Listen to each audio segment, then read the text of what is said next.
Hi, I'm Roger with Campfire Tales.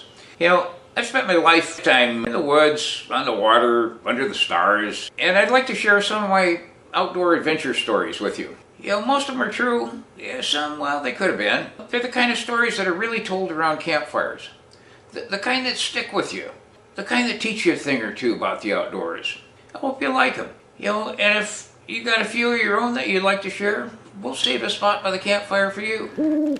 This week, I'm going to share a story with you that actually happened. It was quite a few years ago. It involved me fishing. I enjoy fishing in Lake Washington, near Seattle, and I like catching perch and bass and that sort of thing. So I bought this little kid's fishing pole, and I wanted to try it out one day. So I went over near the University of Washington Arboretum, and I was just kind of walking along the shoreline, and I used a little rubber jig on the end of this thing, and I would just flip it out into the water and bring it back. And, I did that for, maybe half an hour, and nothing was happening. And I kept moving down the shoreline. I finally got to this one spot next to a little willow tree and some brush, and I look in the water, and there's the biggest bass I'd ever seen in my life, just sitting there maybe 10 feet from shore. And I figured, well, what the heck, I'll see if this little jig works. And I flipped it out, that jig in front of the bass, and it opened up its mouth and it grabbed it. And I set the hook, it got the bass headed towards shore, and it literally swam part way up on shore. So I'm trying to drag it up. It was a small pole and only had 4-pound test line. So I only got it a little ways up, and the line broke, and the bass started flipping back towards the water.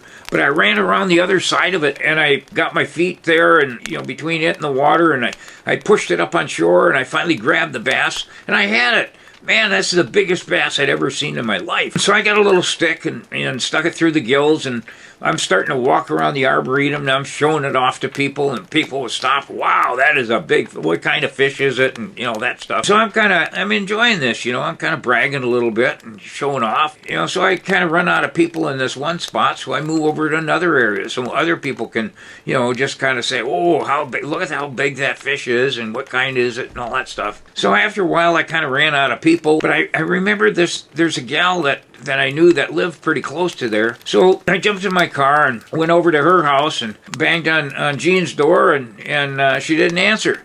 So I tried the door. She was a good friend of mine, and the door was open.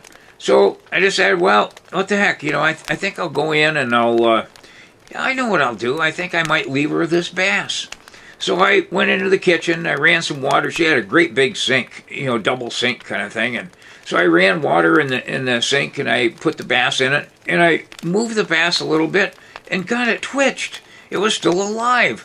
So I played with the bass a little bit, and I moved it back and forth and got water going through the gills, and that bass came back to life. It had to have been out of the water for 45 minutes, and it was still alive, and it started swimming. So I decided, okay, I am definitely going to leave Jean this bass, but I don't think I'm going to bother leaving her a note. I think I'll just kind of let her work it out, see if she can figure out who did it. So maybe a week later, I happened to run into her at some party or something. I said, hey, Jean, what's new? She said, oh, Roger, was that you that left that bass the other day? I said, yeah, it was me, And she says, well, I got a story for you. Apparently, not too long after you left, my brother had been out entertaining clients at a local tavern, and he came over to play some cards with me or something, and he hears this noise in the kitchen. So he walks in the kitchen, and he shakes his head, and he says, damn. He says, I must have had more to drink than I thought. So he takes off, and he walked home. He was afraid to drive his car.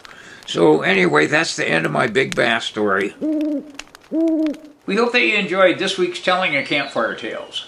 Please remember to hit subscribe to make sure that you get the announcements for next week's upcoming activities, as well as the new topics for the Campfire Tales. Please also share the fun that we have here and let your friends know about our website. Check out rogersoutdoorchannel.org for more information and to stay connected.